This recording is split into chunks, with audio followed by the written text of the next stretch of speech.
gritar na presença de Deus, né? E fico contente hoje de estar na nossa igreja, na nossa casa, né? Eu fui esses dias, recebi alguns convites para pregar em outros ministérios. Interessante, pastor, que falaram para mim assim: não esqueça de levar a Bíblia, irmão.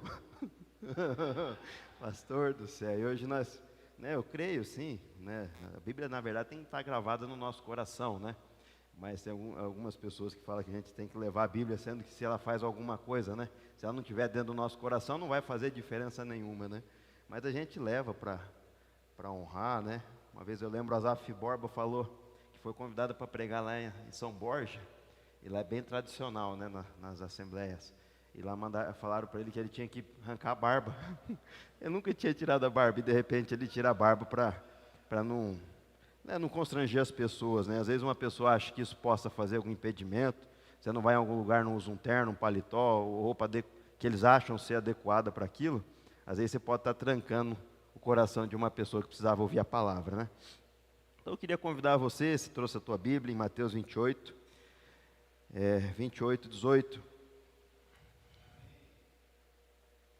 Nós vamos estar continuando fazendo os estudos, né, a respeito de liderança, né? Nós estamos falando mais na base de aconselhamento, e nada melhor do que começarmos com uma base bíblica para isso, né? Fazer uma breve recapitulação. Mateus 28, 18, a Bíblia diz assim: então Jesus aproximou-se deles e disse: foi-me dada toda a autoridade nos céus e na terra. Portanto, vão e façam discípulos de todas as nações, batizando-os em nome do Pai, do Filho e do Espírito Santo, ensinando-os a obedecer a tudo que eu ordenei a vocês. Eu estarei sempre com vocês até o fim dos tempos. Vamos orar mais uma vez? Pai, em nome de Jesus, obrigado pela Tua palavra, Deus. Obrigado porque o Senhor já está ministrando desde a abertura deste culto. Que o Senhor continue fazendo assim, através deste momento da ministração da palavra, que o Senhor venha, que possamos estar com a nossa mente, o nosso coração aberto, possamos receber todo entendimento que vem através do Teu Espírito Santo. Deus, todo mal, todo impedimento que venha atrapalhar, em nome de Jesus nós repreendemos agora. Deus, também aquilo que é para ser falado, que seja falado, o que não provém de Ti, Deus, me faça calar, Deus. E abençoe a nossa manhã, ministrando em nossas vidas aqueles que estão sendo, através dessa gravação, que serão abençoados, também sejam abençoados através dessa palavra. E assim nós oramos em nome de Jesus. Amém. Glória a Deus. Irmãos, tem algumas coisas básicas que já nós aprendemos a respeito. Quando a gente fala em aconselhamento cristão, às vezes você acha que você não foi chamado para isso, né? Muitas vezes nós, não fui chamado para esse tipo de coisa não. Mas na verdade todo cristão foi feito. A ordem aqui que Jesus nos dá em Mateus 28, 18 é: primeiro, Ele nos deu toda a autoridade. Então a autoridade está sobre a tua vida. É claro, se você tem Jesus, não é um evangelho de brincadeira, é um evangelho verdadeiro. Você entregou a tua vida para Jesus, Jesus transformou a tua vida, pronto, no mundo espiritual foi te dado autoridade. Para quê? Fazer discípulos. Então você foi chamado também para gerar vidas, para ganhar almas. E aí, fazer discípulos, batizar em nome do Pai, do Filho e do Espírito Santo. E o quê? Ensinando a obedecer tudo aquilo que você já aprendeu através da palavra de Deus e do Espírito Santo. Então você foi chamado também para ser um conselheiro, para ser uma pessoa que trabalha para o Senhor nesta terra. Eu acho interessante quando o pastor está propondo esse curso de evangelista, né? Porque é muito bom a gente colocar isso em prática. Todos nós somos evangelistas, todos nós temos que ganhar vidas para Jesus, né? Vai chegar no céu, às vezes a gente acha que produzindo, construindo coisas aqui, não vai valer de nada. Tudo isso aqui vai ficar na terra. O que vale é lá no céu, que vai ser para a eternidade. E eu creio que de uma forma, Deus vai honrar aqueles que honraram o Senhor nessa terra, né? E o que é mais precioso para o Senhor nessa terra? São pessoas, são vidas transformadas, vidas sendo restauradas, né? Então, às vezes, alguns de nós já têm o feeling de hora de entrar com o Evangelho, sem machucar ninguém, sem constranger outras religiões, né? Que eu aprendi muito na minha família, que a última coisa que a gente bate é bater em religião, né? Bater em coisas que não agradam ao Senhor. A primeira coisa que você tem que fazer é apresentar Jesus. O resto quem tira é o Espírito Santo. que a pessoa por si mesmo vai começar a ler a palavra, o Espírito vai começar a ministrar. Eu mesmo fui uma pessoa muito difícil, porque a minha sogra chegava e batia em coisas religiosas, imagens, esse tipo de coisa, e para mim era um confronto. Uma pessoa que nunca leu a Bíblia, nunca leu da palavra, só tinha aquilo lá como em cima, no canto da cama, como um instrumento religioso, assim como um crucifixo, né? Mas nunca abri ela para ler de verdade. Então, como alguém que desde criança ouviu que aquilo poderia ser uma verdade, chegar quebrando tudo aquilo ali, para mim era uma afronta muito grande. Assim foi com meus avós e assim foi com toda a minha família. Mas a primeira coisa que a gente tem que fazer é apresentar Jesus e o resto o Senhor faz. Então, a ordem de Deus é que nós fazemos discípulos, batizamos e ensinamos a obedecer, né? E a garantia que Jesus nos dá, quando nós fazemos isso, é que nunca estaríamos sozinhos. Ou seja, Ele estará conosco até o fim. Às vezes a gente acha que está sozinho, né, irmão? Mas nós nunca estamos sozinhos. Jesus nos garante que Ele está conosco. Então a base do Evangelho é o amor que você doa, como Cristo se doou com nós. O Evangelho é comunhão. O Evangelho não é você viver na tua casa sozinho. Hoje nós temos grandes pregadores através do YouTube, das redes sociais, né? Na pandemia às vezes muita gente entendeu, eu posso viver o Evangelho dentro da minha casa. Não, o Evangelho é comunhão, é pessoas, é você estar em unidade com pessoas, é você fazer parte de uma célula. Eu não sei você, mas às vezes em outros ministérios eu senti um peixe fora da água, porque eu sempre gostei de estar com pessoas, né? Irmãos, né? Eu lembro quando eu trabalhava com célula, essa semana eu fui resolver um negócio lá em Tapejara, num cartório, e aí eu sei que eu cheguei 11h33 no cartório, para você ver como que é legal isso daqui, irmãos. 11h33, cheguei no cartório fechado. Falei, meu Deus do céu, vou ter que esperar abrir o cartório, né? Abria 1h. E eu falei, vou ter que almoçar, né? Saí para almoçar. A hora que eu entrei no restaurante, cheguei, o PC Zafanelli, o irmão, a paz do Senhor. O irmão que eu não via há mais de 10 anos, uns 12 anos que eu não vi o irmão, pastor. E de repente chamou, sentei junto com eles. Falou, esse aqui é o cara que tinha uma estratégia, né? Na célula dele, ele lembrou, mais de 30 pessoas tinha na nossa célula. A gente às vezes tem o entendimento que tem que multiplicar com 12, mas os irmãos queriam estar sempre juntos, né? E ele falava, eu tinha estratégia de fazer umas jantas gostosas, né? Hoje nem é tanto, né, pastor? Mas os irmãos querem estar com a gente. Puxa, isso é gostoso de ouvir, né? Já era de outro ministério, outro trabalho, e assim a gente gostava de ter vidas. Então, eu falo assim, que o Evangelho é amor, um pelo outro. Não é que eu queria aquele monte de gente em casa, não. Mas eu queria poder transformar a vida daquelas pessoas através de Jesus. Porque as pessoas chegam com um problema até nós, não é para a gente não fazer nada, mas é porque Deus tem um propósito nesse relacionamento, né? Uma vez eu vi um estudo que um rapaz, não é crente, falava que as nossas amizades duram no máximo um ciclo de 5 anos. E eu comecei a prestar atenção nisso. Se você olhar, tem alguns que não, fica para o resto da vida. Mas pode ver que teu vínculo de amigos muda muito rápido. Eu creio também nisso, mas eu creio que tem um propósito de Deus nisso. Chegar até você poder ajudar, exercer o Evangelho na vida da pessoa, apresentar Jesus, ajudar ela, orientar na palavra e ela caminhar com as suas próprias pernas.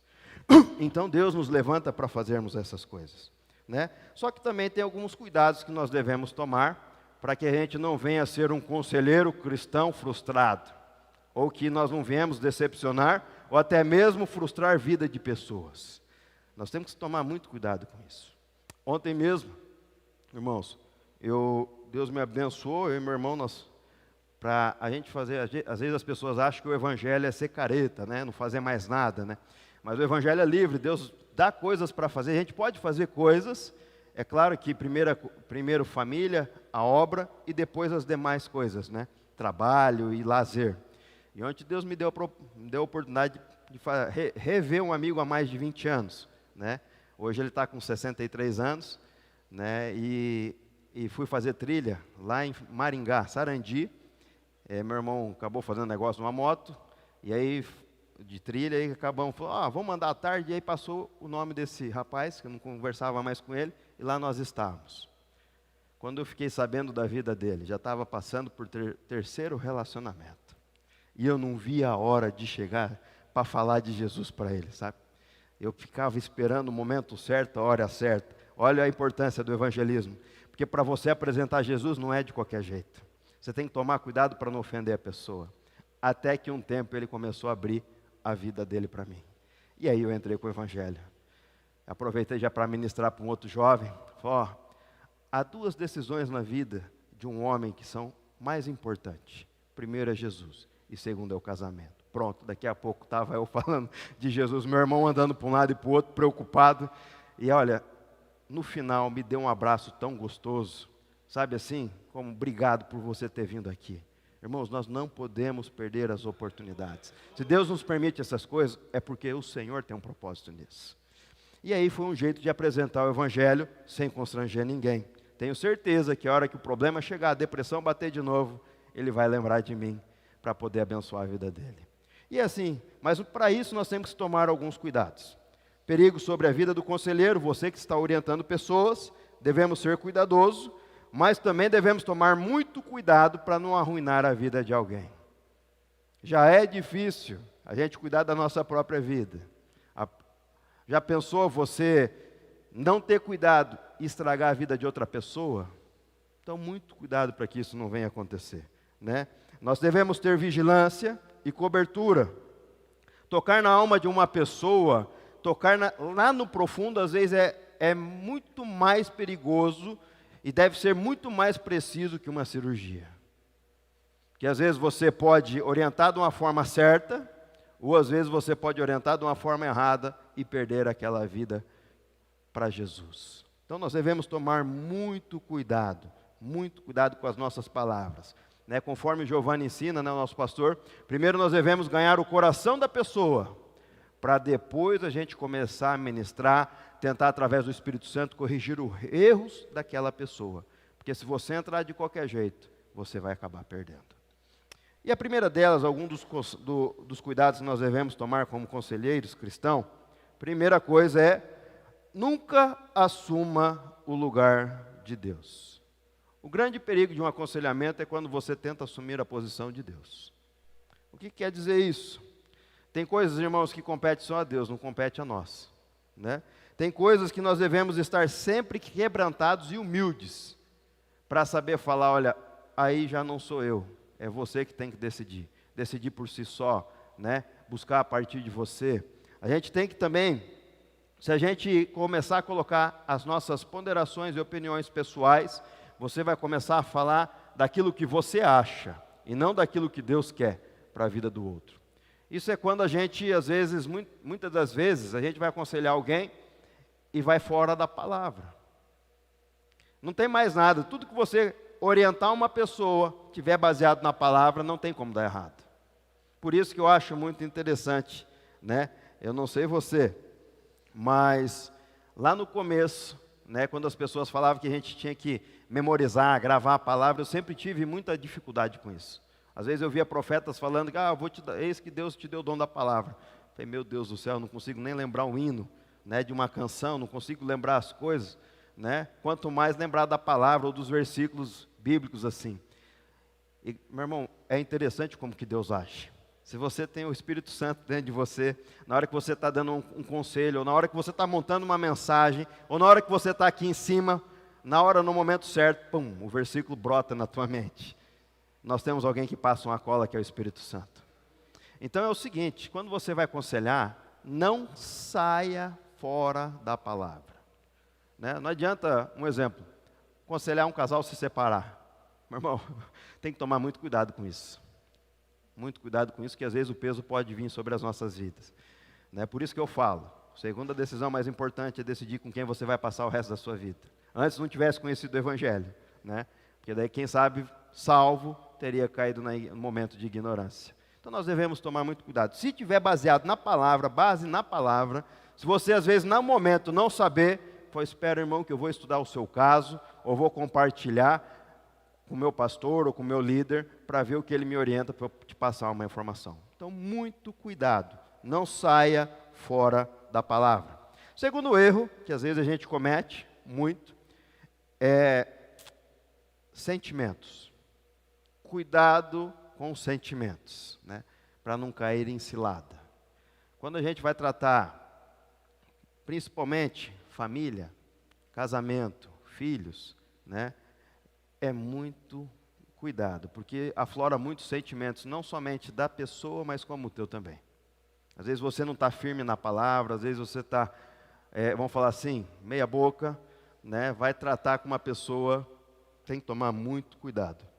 Às vezes a gente fala assim, Jeremias 17, versículo 9, o coração do homem, o coração é mais enganoso que qualquer outra coisa. Então o nosso coração é muito enganoso. Quando a gente atua por sentimentos, vai estar errado. Nós temos que atuar pela palavra, pelo Espírito, né? O coração é corrupto, o coração é traiçoeiro, né? Por isso, nós devemos vigiar nossas áreas sentimentais todo o tempo. Um exemplo, homens que aconselham, devem aconselhar quem? Homens devem aconselhar homens. Mulheres aconselham mulheres, né? Casais aconselham casais e pessoas mais idosas sendo aconselhadas por pessoas mais idosas. Isso é uma coerência. Não adianta eu, como um homem, querer aconselhar uma mulher. Não adianta eu, um homem solteiro, aconselhar um casal. Ou eu aconselhar uma pessoa com mais experiência. Como que eu vou dar um conselho para uma pessoa mais velha, sendo que eu não vivi aquilo tudo que ela viveu? Então nós temos que ter certos tipos de coerência. Agora, quando essas regras são quebradas, abrimos brechas, né? E com isso que nós devemos cuidar, tomar muito cuidado. Porque às vezes uma porta aberta, uma janela aberta, é um chamariz para Satanás entrar e destruir a vida do outro e a tua também. E olha como que eu tenho visto isso, né? Podemos cair em ciladas nesta área sentimental. E por isso que muitos líderes caem em pecado. Primeira coisa, eu lembro uma vez que eu li uma história num livro de um pregador que falava a respeito disso, né? Que uma certa vez uma irmã foi na sala dele, não tinha ninguém na igreja, e ele não teve relacionamento nenhum com essa irmã. Mas essa irmã, às vezes as pessoas olham para nós, olham às vezes para os pastores, obreiros, as pessoas, puxa, ele tem algo diferente. Aí tua vida emocional está arrasada, acha que vai suprir aquela tua necessidade através de uma pessoa que você olha lá na frente. Entendeu? Aí você passa a desejar aquela pessoa. E aí que é a cilada. E foi isso que aconteceu com esse pastor. A mulher se envolveu com um desejo, puxa, ele prega aquilo, ele vive aquilo com a família dele, né? Então, aquele homem é para mim. E aí caiu numa sala de aconselhamento, aquela mulher se despiu inteira, aquele pastor não fez nada, mas mesmo assim arrebentou com o seu ministério, né? Até nós estávamos brincando esses dias, eu e meu irmão, que seria necessário colocar câmera em todas as partes da igreja, porque a gente brinca, mas pode acontecer. Não é verdade? Até você provar que focinho de porco não é tomada, já arrebentou com tudo. Então temos que vigiar muito nessas áreas. E na verdade, irmãos, esse foi algo à parte. Mas ninguém é super-homem. Às vezes também a tua vida não está tão legal, você está passando uma crise, o pastor está passando, o obreiro está passando por uma crise, e vai querer enfrentar isso daí, ninguém é super-homem, meu irmão. Pode ser que caia em cilada, aí pronto, aí o problema vira maior ainda, né? Então nós temos que tomar muito cuidado, porque eu já vi isso acontecer, né? Eu já vi isso acontecer, pastores, às vezes, a mulher traída, a pastora buscando orientação, a mulher buscando orientação, vai, né, se envolve emocionalmente, pronto, daqui a pouco está consumado, estragou outra família também. A dela foi estragada, estragou outra família, aí o preço fica muito alto. Então, portanto, devemos tomar cuidado. É preciso ter cautela com pessoas, e principalmente pessoas promíscuas. Também outra parte. Pessoas que têm problema de promiscuidade, nós temos que ter muito cuidado como orientar essas pessoas. Principalmente se for do sexo oposto. Não entra, não cai em cilada. Se for para visitar, um homem, for visitar uma mulher, vai com a tua esposa, para que não venha acontecer nada de errado. O conselheiro deve evitar que se desenvolva qualquer tipo de atração ou laço sentimental que não seja apenas o puro amor cristão. Meu irmão, às vezes as pessoas têm dificuldade de entender o amor de Deus, né, com a vida das pessoas, e o diabo acaba embaralhando a mente, né, o diabo trabalha no campo da mente e desce para o coração e deseja aquilo, pronto. Aí já é mais difícil de tirar isso. Então devemos tomar muito cuidado de não se envolvermos emocionalmente. Terceira coisa que nós aprendemos, devemos ter cuidado, evite dependência no aconselhamento. Isso é muito interessante. Tem gente que busca alguém mais maduro na fé. Na verdade, essas pessoas que vão buscando pessoas que têm mais experiências com Deus, ela está procurando uma muleta, né? Ou seja, sempre se apoiando em alguém. E o Evangelho não é isso, né? O Evangelho é o quê? Você apresentar Jesus, instruí-lo, passar conhecimento, experiência, e a partir daí ela começar a andar com as suas próprias pernas. Ou seja, não é a pessoa pendurada com os seus problemas na vida de alguém. Não, ela tem que caminhar sozinha. E às vezes nós mesmos somos culpados disso. Tem vezes que a pessoa busca e vem, mas você tem que mostrar para ela que, a partir de agora você vai andar sozinha. Você tem que caminhar sozinho, senão a pessoa nunca vai mudar, senão a pessoa vai viver o mesmo problema sempre, né? Ao invés de você estar sendo bênção na vida dela, você está sendo pedra de tropeço, né? E isso acontece muito, irmãos. Eu mesmo, às vezes, não tendo tanta experiência quanto o pastor Gil e o Rildo, quantas pessoas caminhando há muito tempo com a gente e não conseguem caminhar com as próprias pernas. A gente tem que falar, irmã, você tem que se virar sozinha, ou você muda. Às vezes eu pensava até pérolas aos porcos. Você vai alimentando uma pessoa, a pessoa não muda. Eu falo, puxa vida, está na hora de parar, né? Porque aquela pessoa às vezes tem que sofrer mais um pouco para ter experiência ela mesma com Deus, para que ela possa mudar de vida e andar sozinha. Então isso é muito cuidado, irmãos, né? Pessoas querem às vezes nos usar como muletas, acaba desenvolvendo uma dependência doentia. Por isso, o aconselhamento deve estar baseado em objetivos claros e foco. Qual que é o objetivo? Por que eu estou aqui? O que eu tenho que fazer? Como eu devo orientar, orar e esperar Deus agir na vida da pessoa. Às vezes, irmãos, as nossas lutas, né, a maioria das nossas lutas é para a gente aprender alguma coisa, né? E a maioria delas é para nós se desenvolvermos cada vez mais, numa maneira de experiências com Deus, de fé espiritual, né? Eu creio nisso. Quarta coisa, né, que nós devemos ter cuidado no aconselhamento cristão se não tiver o que falar, não fale. Isso é muito sério, né?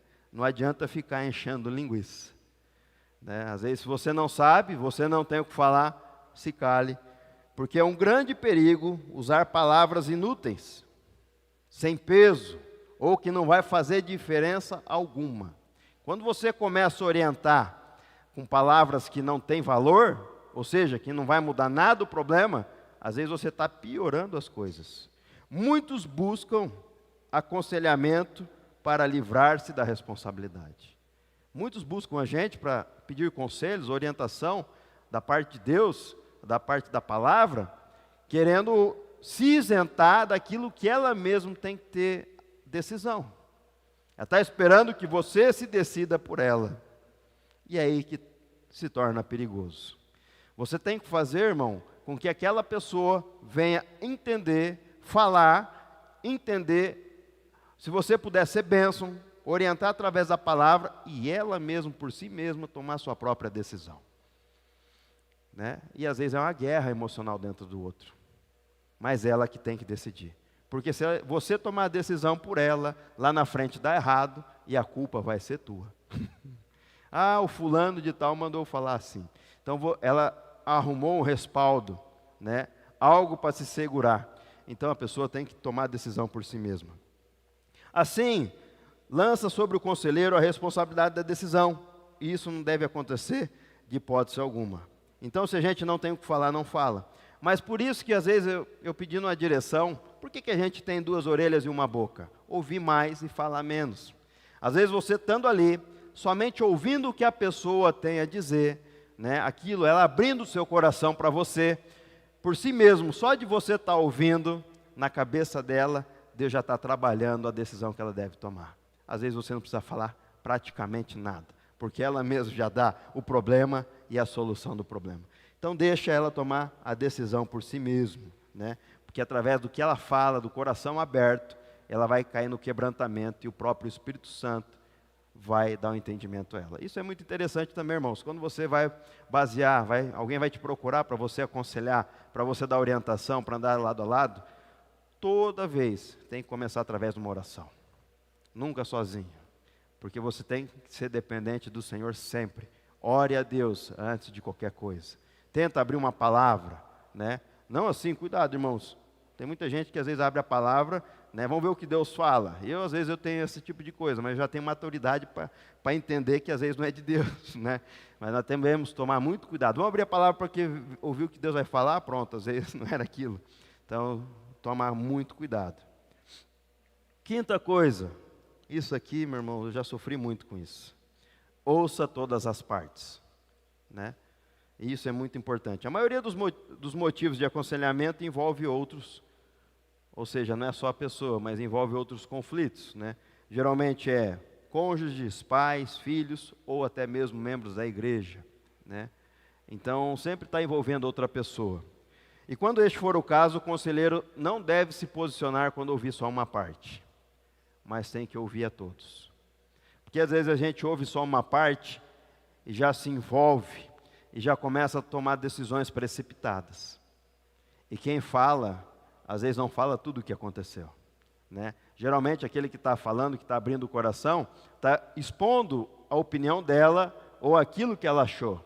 Mas o certo é ouvir todas as partes. Qual que é a causa? Vamos chamar o seu marido ou sua esposa? Ou vou chamar teus filhos? Vamos ouvir teus filhos? Vamos chamar outro irmão da igreja, se o problema é dentro da igreja? Ou qualquer outro tipo de problema com relacionamento. Temos que ouvir as duas partes. E é muito comum, irmão, alguém começar a falar e você já querer tomar posição a respeito daquele assunto. Então devemos tomar cuidado. Então não podemos se posicionar sem ouvir todos os lados. Devemos tomar cuidado para ter um coração isento de parcialidade, né? Às vezes você tem mais afinidade com uma pessoa, geralmente aquela que se abriu para você, e aí você já está com o coração mais puxado para ela e não ouve os outros e você toma uma decisão, né, errada. Muitos erram porque tomam as decisões sem conhecimento da outra parte, ou da outra versão, e logo se compadece da dor daquele que trouxe, sem perceber ou ouvir ou descobrir verdades que estão ocultas, mas que elas precisam vir à luz. Então, se você quer aconselhar e quer ter um sucesso, geralmente num casamento, relacionamento com filhos ou no ministério, você deve ouvir todo mundo para que toda a verdade venha à luz e nada fique oculto. Sexto cuidado que nós devemos ter é com revelações, né? Revelações espirituais, né? E a gente deve ter muito cuidado. Eu gosto muito disso, irmãos, né?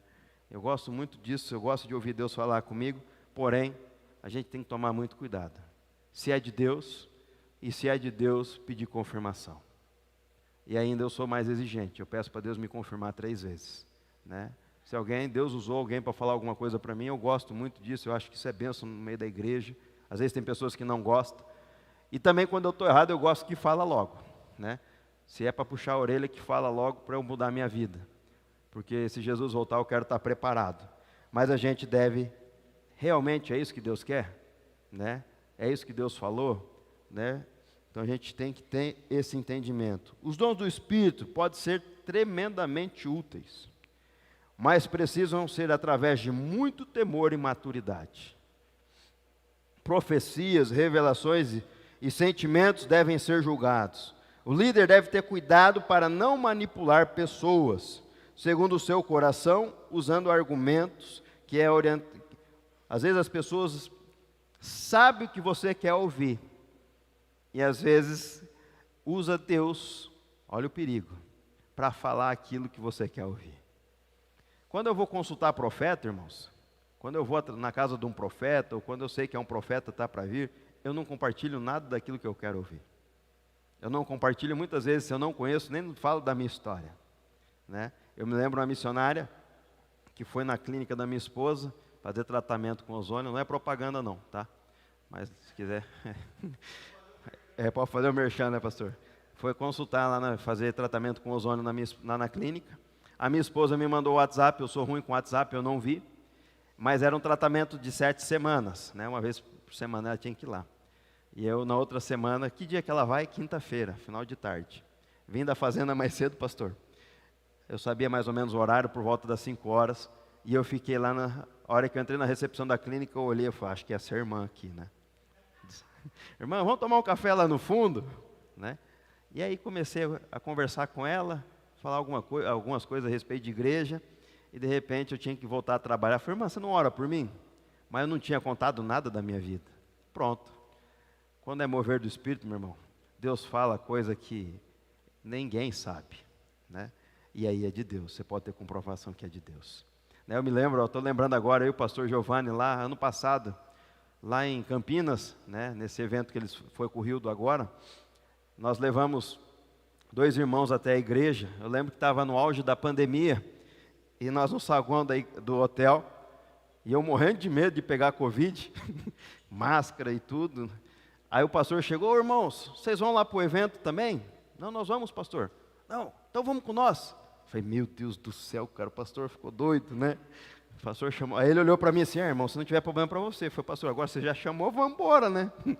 Chovendo, abaixei os vidros da caminhonete, colocamos todos os irmãos dentro da caminhonete, mas foi de Deus, sabe? O pastor Giovanni foi um instrumento de Deus na minha vida, até para a vida dele também naquela noite. Fui guardar o carro, quando eu voltei, uma chuva muito intensa, os 2 irmãos esperando nós na porta, 3 irmãos, né? Esperando nós na porta da igreja. Começou um mover espiritual. O irmão falou assim, olha, eu estava esperando aqui porque o Senhor tem algo da parte dele para a tua vida. Pronto, começou a abrir minha vida inteira. A falar das coisas que Deus ia fazer, do que Deus estava fazendo, o que eu não estava entendendo. Aí o outro começou a entregar uma palavra profética com o pastor Gil, com relação ao ministério, e o que Deus ia fazer. Eu nunca tinha visto isso. 2 irmãos sendo usados espiritualmente por Deus, trocou os 2 ali. Um inverteu, o mesmo continuou com a mesma profecia para os 2, e o outro para o pastor Gil. E aí eu falei, Deus, se é o Senhor mesmo que está falando, fala algo que só eu sei. Né? Às vezes poderia ter escapado alguma coisa, lá da minha infância. Aí eu chorei. Né? É assim que Deus faz. Né? A gente não entende, mas mover espiritual é muito grande. Mas mesmo assim eu alerto os irmãos que têm que tomar muito cuidado. Né? E às vezes assim, irmãos, cada igreja tem o seu estilo. Né? E eu acho interessante como que Deus age. Né? Às vezes Deus usa a gente aqui na nossa igreja de uma maneira e usa em outros ministérios de outra maneira. Né? Eu tive uma palavra profética esses dias, que Deus ia fazer algo diferente na minha vida, né? E eu, amém, né? Que ia ser assim como se fosse um upgrade, algo assim espiritual, né? E começou a mudar as coisas. Hoje eu estou muito mais emotivo com as coisas de Deus, muito mais sensíveis. Momento de louvor, quando eu estava orando aqui, não queria levantar mais, chorando aqui na cadeira. Então está acontecendo coisas diferentes. E eu fui ministrar numa igreja semana passada. E a hora que eu comecei a olhar, assim como que eu falo que é mover espiritual, o pastor deu oportunidade para todo mundo, e o pastor sempre muito duro, sabe, com relação à religiosidade, e a palavra que Deus me deu para ministrar naquela igreja era para quebrar toda a religiosidade, e eu falei com o senhor é para eu mudar a palavra? E o senhor falou, não, eu não te dei um espírito de covardia. Eu falei, meu Deus do céu, né? Eu falei, bom, eu sou maior que o pastor, né, brigar comigo ele não vai querer brigar, né, vou ter que... Tá, a hora que me entregou a palavra, eu comecei a ministrar, quebrando toda aquela religiosidade, paradigmas, e a hora que eu olhei para trás, a primeira pessoa que Deus falou foi o pastor. Me entregou algo da intimidade dele, quando eu vi ele começou a chorar. E daí começou a ser um mover diferente, o irmão na porta, Deus falando com o irmão na porta, falando com o outro que está no canto da igreja, falando com o presbítero da igreja. Então, em cada lugar, Deus nos usa de uma maneira diferente, mas nós temos que estar sensíveis à voz do Espírito Santo. Né? Eu me lembro que Deus falou a respeito de cura com o presbítero da igreja. Né? Falei, irmão, você tem alguma doença, sabe de alguma coisa? Não, né? Mas acho que é glaucoma. Aí o outro profeta, no final do culto, falando, ele está com câncer na próstata. Falei, meu Deus do céu, olha como que Deus age, né? Deus estava curando aquele homem naquela noite. Então a gente não entende, irmãos. É bom revelações da parte de Deus, através do Espírito, sim, mas sempre nós temos que pedir confirmação, principalmente quando envolve áreas muito importantes da nossa vida. E é claro, toda profecia deve estar em coerência com a palavra. Se alguém te levar falar algo para a tua vida que não está na palavra, não é de Deus. Aleluia. A nossa postura para qualquer revelação sobrenatural entregue precisa ser conferida em oração, pedindo a confirmação. Seja ousado, faça que nem eu, 3 vezes, né? Sétima coisa, nós devemos ter cuidado no aconselhamento. Não entre na área ministerial dos outros. Tem pessoas que buscam conselho, ou seja, tem pessoas que já foram orientadas pelo seu pastor, pelo seu líder, mas mesmo assim continua buscando conselheiros para anular aquela palavra que já foi dita, ou aquela decisão, ou aquele aconselhamento que já foi dado, né? Então tem pessoas buscando para que aquilo venha a ser anulado, e isso é um perigo muito grande, né? Às vezes essas pessoas geralmente são pessoas que a gente não conhece direito, não sabe da vida, e alguém já orientou o que ela deve fazer, mas mesmo assim elas ficam buscando ouvir aquilo que desejam. Isso é uma cilada, né? Aleluia. Isso aconteceu muito, irmãos, quando às vezes eu ministrava em várias igrejas, assim, com assuntos polêmicos. Eu gostava muito de estudar teologia, os originais, isso há alguns anos atrás, e as pessoas vinham perguntar questões, assim, polêmicas na teologia. E às vezes você estava na igreja de outro pastor, e eu olhava assim, e falei, isso aqui vai trazer problema para a igreja. O que vai acrescentar? Olha a palavra que Deus me dava. Se eu falar a minha opinião, o que vai acrescentar na tua fé? Na verdade, vai causar problema para o teu pastor. Então, devemos ter muito cuidado como nos posicionar, como dar conselho, principalmente quando é membro de outra igreja ou quando faz parte de outra célula, né? Você deve buscar o seu líder, o seu conselheiro. O conselheiro cristão deve estar atento a esse tipo de comportamento. Na verdade, não pode assumir a tarefa de orientar pessoas que não estão sobre a sua autoridade. 8º problema, já estamos acabando, irmãos, quase, tem mais um. Cuidado no aconselhamento cristão. Aconselhe sempre debaixo de uma cobertura. Meu irmão, nós devemos tomar muito cuidado de andarmos independente, principalmente na independência de Deus, né? Você achar que faz por si mesmo.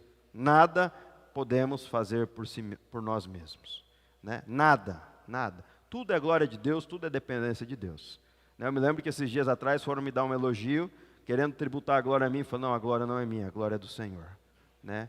Porque sempre é o Senhor. Então não venha achar que você consegue fazer alguma coisa sem uma cobertura espiritual, sem a presença de Deus na tua vida e principalmente sem estar debaixo da igreja, né? Por isso que eu falo que é muito importante você ser membro de uma igreja, por causa da batalha espiritual. Tem pessoas aqui que pagam um preço pela tua vida. Nosso pastor paga o preço em oração pelas nossas vidas.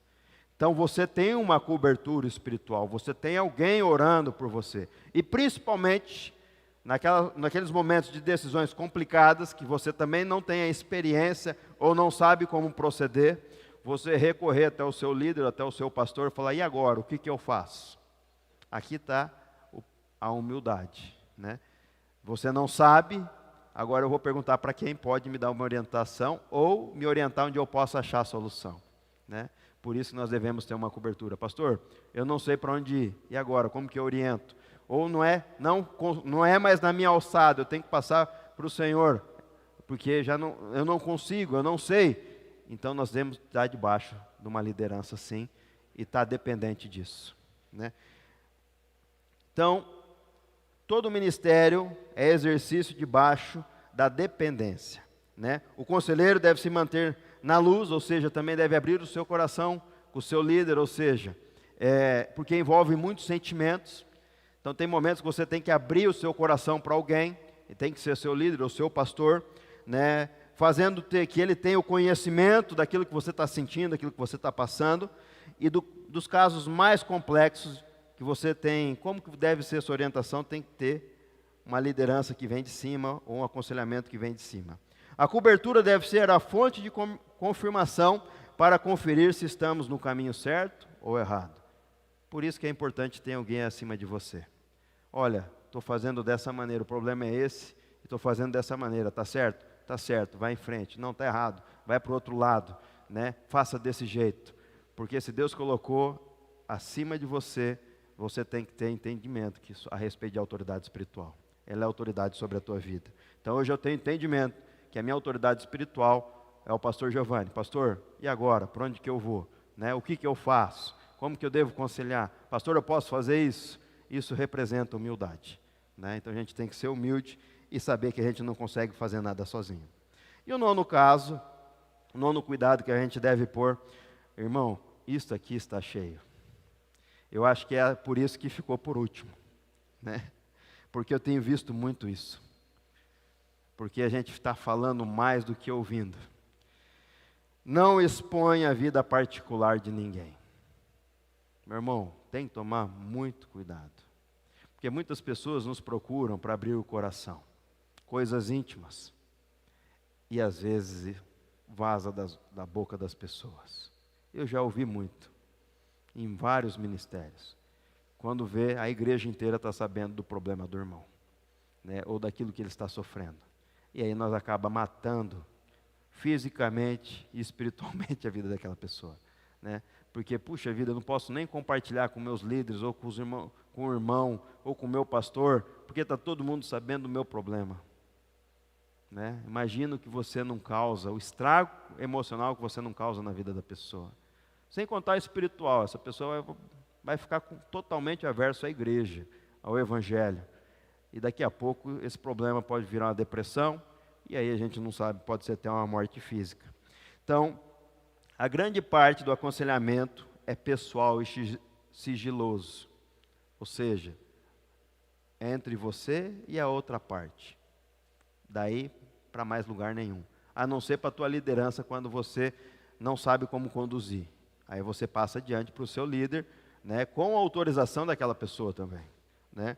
Salvo quando precisa, e é isso que eu falo, por isso precisa de autorização. Então, se a pessoa autoriza você passar para o teu pastor ou para outra parte da família, como esposa ou marido, para pedir uma orientação espiritual, uma orientação na palavra, mas tem que ter o consentimento dela. Não devemos quebrar de forma alguma a confiança que nós construímos com pessoas, né? Expondo a vida de pessoas a outros. Então, muito cuidado. Um dos maiores erros que podemos cometer como conselheiro é expor a privacidade de alguém de uma forma irresponsável. Meus irmãos, devemos tomar muito cuidado, porque a igreja, nós estamos trabalhando com vidas. O nosso papel nesta terra é edificar pessoas e não destruir pessoas. Nós somos chamados para gerar vida, para frutificar, para ganhar almas para Jesus, para conduzi-las ao céu, através da palavra, ensinando obediência, como conduzir a vida. Mas nós não estamos aqui para ser pedra de tropeço na vida de ninguém. E se for isso, que o inimigo às vezes quer nos usar, então que tudo isso, essa barreira seja quebrada em nome de Jesus. Porque nós estamos aqui para fazer a diferença. Amém? Gostaria de convidar você a ficar de pé, para nós estarmos orando. Hoje foi uma palavra com relação ao aconselhamento. Nós fomos chamados para gerar, para produzir, para frutificar, para ganhar almas para Jesus, para povoar o céu e saquear o inferno. Eu gosto muito disso, dessa frase. Saquear o inferno e povoar o céu. Guarde isso no teu coração. Né? Às vezes você acha que você é somente para vir na igreja, não. Todos nós fomos chamados para ser bênção na vida das pessoas. Amém? Amém? Vamos orar. Pai, em nome de Jesus, queremos te agradecer pela tua palavra, Deus. E aqui está um povo comprometido com a tua palavra. Deus, obrigado por tudo que o Senhor nos ensinou nesta manhã. Primeiramente, com relação ao amor, a servir, que fomos chamados para edificar vidas, para sermos bons conselheiros. E o Senhor também nesta manhã nos instruiu, nos ensinou a respeito de alguns cuidados que devemos tomar. Então, Pai, que Teu Espírito Santo possa fazer essa palavra brotar dentro do nosso coração e frutificar. Deus, que todos nós aqui possamos ser ganhadores de almas, possamos ser edificadores de vidas, trazer a esperança. Deus, que possamos mudar circunstâncias, que possamos edificar pessoas, tirar pessoas de cativeiros, que possamos ser bons conselheiros, servos fiéis do Senhor nessa terra. E eu quero, Pai, em nome de Jesus, abençoar a Tua igreja e abençoar o Teu povo, para que possam ser produtores na tua colheita, Pai. Em nome de Jesus. Todo mal que caia por terra sobre a tua igreja. Deus, se alguém entrou aqui com o coração entristecido, preocupado, em nome de Jesus, eu quero repreender. Quero declarar alegria, conforme o Rildo ministrou nesta manhã, na abertura do culto. Venha trazer alegria à existência, sentido de vida, Pai. Eixa, ralabraçou. Todo espírito que vem atuar na mente, no campo da mente, querendo entrar no emocional, agora repreendemos em nome de Jesus. Eu quero declarar vida, esperança, graça, que é o teu favor imerecido sobre o teu povo e sobre a tua igreja. Que hoje, que esses dias, esse tempo, possam ser momentos, dias de alegria, dias de esperança, dias de algo novo que o Senhor há por fazer. Faça na vida dos meus irmãos, Pai. Faça na vida dos meus irmãos. Conforme diz a tua palavra em Romanos 5, mesmo em meio às tribulações, nós gloriamos ao Senhor, nós te damos glória, Pai. Nós te adoramos e nós exaltamos o teu nome. Deus, porque lá na frente, em Romanos 8, 28, a tua palavra diz que tudo vai cooperar para o nosso bem. E em Romanos 8, 37, em Cristo Jesus nós somos mais que vencedores. Aqui está um povo vencedor, em nome de Jesus. Abençoe os meus irmãos e a tua igreja, em nome de Jesus.